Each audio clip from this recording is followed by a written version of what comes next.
اما یبلغن عندک الکبر احدہما او کلاہما، اگر ان میں سے کوئی ایک یا دونوں تمہارے پاس بڑھاپے کی عمر کو پہنچ ہی جائیں، اما یبلغن عندک تمہارے پاس پہنچ جائیں اگر ان میں سے احدہما ان میں سے کوئی ایک، او کلاہما یا دونوں. تو اب دیکھیے احکام کیا ہیں. بوڑھے والدین، فلا تقل لہما اف، نمبر ایک انہیں اف تک مت کہو. اف کیا ہے؟ بڑی چھوٹی سی شے، کوئی حقارت آمیز شے، ناخن جو تراش دیے جاتے ہیں ان کو بھی اف کہتے ہیں. اتنی سی چھوٹی بات بھی ان سے نہ کہو کہ ان کی گستاخی جو ہے اس درجے میں ہو رہی ہو. جیسے کہ یہ تراشے ہوئے ناخن ہے، اس درجے میں بھی کوئی گستاخی ان کے سامنے نہ کرو. فلا تقل لہما اف، اف ہے آپ پر. ہمارے ہاں یہ لفظ اف زیادہ استعمال نہیں ہوتا، تف استعمال، تف ہے تم پر، تف ہے آپ پر. نہیں، ہرگز نہیں. اف لکما وما تعبدون، حضرت ابراہیم علیہ السلام نے فرمایا تھا، سورہ انبیاء میں ہے موجود یہ. اف لکما، سورہ احقاف میں جو سرکش اولاد ہوتی ہے ان کے بارے میں کہا گیا وہ اپنے والدین کو اف لکما، آپ پر تف ہو. نہیں، لیکن یہاں جو حکم ہے فلا تقل لہما اف، انہیں اف تک نہ کہو.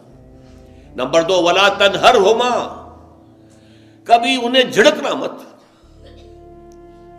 اما السائل فلا تنہر، سورۃ الضحیٰ جو ہے اس کی جو آخری آیت ہے، تو کسی کو جھڑک دینا، کسی سائل کو جھڑکنا نہیں ہے. اگر نہیں کوئی دے سکتے تو آپ شرافت کے ساتھ اس سے معذرت کر لیں، بس اللہ اللہ خیر صلی اللہ بھی معاف کیجئے، بس جھڑکو مت. ولا تنہرہما.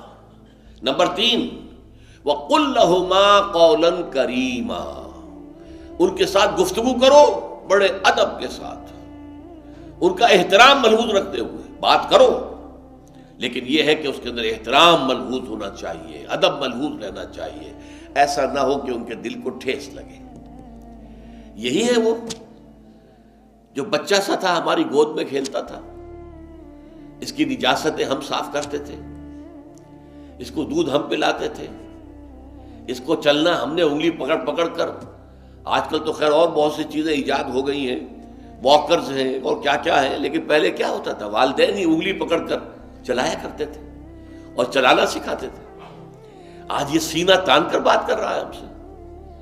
آج یہ اس طریقے سے جو ہے گستاخانہ انداز اس نے ہمارے سامنے اختیار کیا ہے، وہ دل کو ٹھیس لگے گی. میں نے اس سے پہلے بھی ایک مرتبہ آپ کو بتایا تھا کہ صرف دو چیزیں ایسی ہیں جن کو محبت اور تعظیم کے انداز میں دیکھنا بھی عبادت ہے.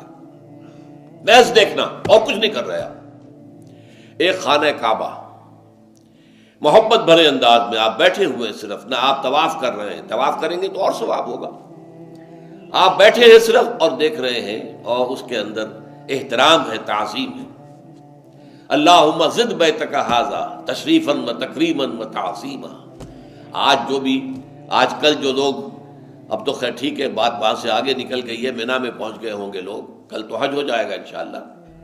لیکن جو حاجی بھی یہ دعا مسنون ہے کہ جب بھی وہ مسجد حرام کے اندر داخل ہوتا ہے اور پہلی مرتبہ نگاہ پڑتی ہے خانہ کعبہ پر، تو فوراً اللہم رب ھذہ البیت زد بیتک ھذا تشریفا و تکریما و تعظیما. اے اللہ اپنے اس گھر کو، اس کی عزت، اس کی تکریم، اس کی تعظیم، اس کے اندر اور اضافہ کرتا چلا جائے.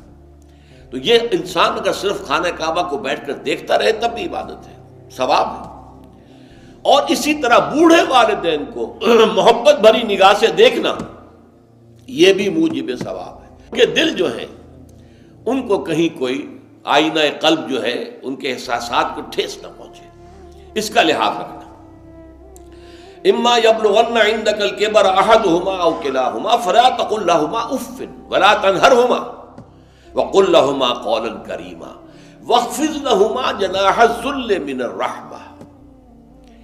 اور ان دونوں کے سامنے اپنے کندھوں کو شفقت کے ساتھ، ادب کے ساتھ جھکا کر رکھو. یہ جو ابھی میں نے چند الفاظ کہے تھے کہ سینہ تان کر بات کرنا، یہ ایک انداز ہوتا ہے بات کرنے کا. ایک یہ ہے کہ آپ بات کر رہے ہیں والدین سے، والدہ سے، والد سے، لیکن جھکے ہوئے، کندھے جھکائے ہوئے. اب یہ بھی دو ہی باتیں ہیں یا والدین کے سامنے کندھے جھکانے ہیں، یا پھر حضور سے کہا گیا ہے اے نبی آپ اہل ایمان کے لیے وخفض جناحک للمؤمنین، یہ مومن جو ایمان لائے ہیں ہمارے نیک بندے ہم پر، چاہے وہ غریب ہے، فقیر ہے، چاہے وہ غلام ہے، مسکین ہے، آپ اپنے کندھے ان کے سامنے جھکائیے۔ یہ بہت بڑی بات ہے جو کہی گئی ہے محمد رسول اللہ صلی اللہ علیہ وسلم سے۔ آپ ان کے سامنے وخفض جناحک للمؤمنین، اہل ایمان کے لیے اپنے کندھے جھکائیے، جھکا کر رکھیے، ان کا احترام کیجیے۔ حالانکہ اصل احترام تو حضور کا ہے، وہ تو جب ہم پڑھیں گے سورہ حجرات تو جا کے معلوم ہوگا کہ کس درجے احترام ملحوظ رہنا چاہیے حضور کا صلی اللہ علیہ وسلم۔ لیکن یہاں نوٹ کیجئے وَخْفِضْ لَهُمَا جَنَاحَ الذُّلِّ مِنَ الرَّحْمَةِ، اور اس سب کے بعد بھی وَقُلْ رَبِّ ارْحَمْهُمَا كَمَا رَبَّيَانِي صَغِيرًا، اور یہ دعا کرتے رہا کرو اے رب ہمارے ان دونوں پر، میرے والدین پر رحمت فرما، رحم کر، جیسے کہ انہوں نے مجھے پالا پوسا جبکہ میں چھوٹا سا تھا۔ اب دیکھیں یہاں لفظ کیا آیا، ربیانی، رب، اللہ تعالیٰ رب ہے حقیقی، وہ ہے اصل میں پالن ہار، ساری چیزیں اس کی پیدا کردہ ہے۔ ماں باپ کے دل میں بھی محبت اور شفقت تو اسی نے ڈالی ہے، ماں کی چھاتیوں میں دودھ تو اسی نے بنایا، پیدا کیا ہے، تو اصل رب تو وہ ہے۔ لیکن اس کی ربوبیت کا ظہور جو ہو رہا ہے عالم واقعہ میں، عالم مادی میں، وہ والدین کی ربوبیت ہے۔ والدین پال رہے ہیں، پوس رہے ہیں، اپنی راتوں کی نیندیں حرام کرتے ہیں۔ بچے کو تکلیف ہے تو والدین نہیں سو سکتے، کوئی اور معاملہ ہے تو اس ظاہر بات ہے کہ ان کا آرام چین بالکل حرام ہو جاتا۔ یہ ہے در حقیقت۔ اب ان کا بدلہ کیا چکا سکتا ہے آدمی؟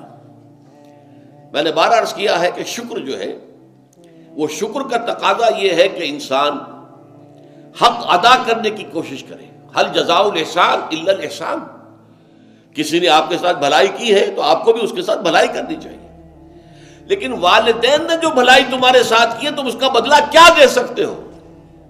اگر تم نے ان کے بڑھاپے میں خبر گیری کر بھی لی تب بھی وہ بدلہ نہیں ہو سکتا کہ جو انہوں نے تمہارے وجود میں آنے اور تمہارے لیے جو مشقتیں جھیلی ہیں، جو ایثار کیا ہے، جو قربانیاں دی ہیں تمہیں پالنے پوسنے کے لیے، اس کا بدلہ نہیں ہو سکتا۔ اس کا بدلہ ایک ہی ہے، اور وہ کیا ہے؟ اللہ سے دعا کیا کرو وَقُلْ رَبِّ ارْحَمْهُمَا كَمَا رَبَّيَانِي صَغِيرًا، پروردگار ان دونوں پر رحم فرما، رحمت نازل فرما، ان کی مغفرت فرما، ان کے درجات بلند کر، ان کی غلطیوں سے درگزر فرما، ان کے گناہوں کو بخش دے، ان کی غلطیوں سے چشم پوشی اختیار فرما پروردگار۔ اور یہ در حقیقت میں تجھ سے درخواست کیوں کر رہا ہوں کہ مجھ پر ان کے احسان کا بہت بڑا بوجھ ہے، ان کے احسانات کا بدلہ میں نہیں چکا سکتا۔ وَقُلْ رَبِّ ارْحَمْهُمَا كَمَا رَبَّيَانِي صَغِيرًا، اور کہا کرو اے رب ہمارے، اے رب میرے ان والدین کے اوپر، بوڑھے والدین پر رحم فرما۔ اور ظاہر بات ہے کہ یہ سلسلہ جو ہے یہ صرف زندگی کا نہیں ہے، ان کے انتقال کے بعد بھی رب ارحمہما کما ربیانی صغیرا، رب اغفر لی ولوالدی وارحمہما کما ربیانی صغیرا، یہ آپ کی نمازوں کے ساتھ دعاؤں میں مستقل دعا ہو جانی چاہیے کہ اے پروردگار مجھے بھی بخشش فرما دے، مجھے بھی بخش دیجو، اور پھر میرے والدین کو بھی بخش دیجو، اور ان پر رحمت نازل کیجو جیسے کہ اس نے مجھے پالا پوسا تھا جبکہ میں چھوٹا سا تھا۔ وَقُلْ رَبِّ ارْحَمْهُمَا كَمَا رَبَّيَانِي صَغِيرًا۔ ابھی اس مضمون کا ایک اہم حصہ باقی ہے، اور وہ کیا ہے کہ والدین میں سے والدہ کا مقام جو ہے وہ 3 گنا زیادہ ہے۔ اس پر انشاءاللہ تعالی اب اگلی نشست میں گفتگو ہوگی۔ اقول قولی ھذا واستغفر اللہ لی ولکم ولسائر المسلمین والمسلمات۔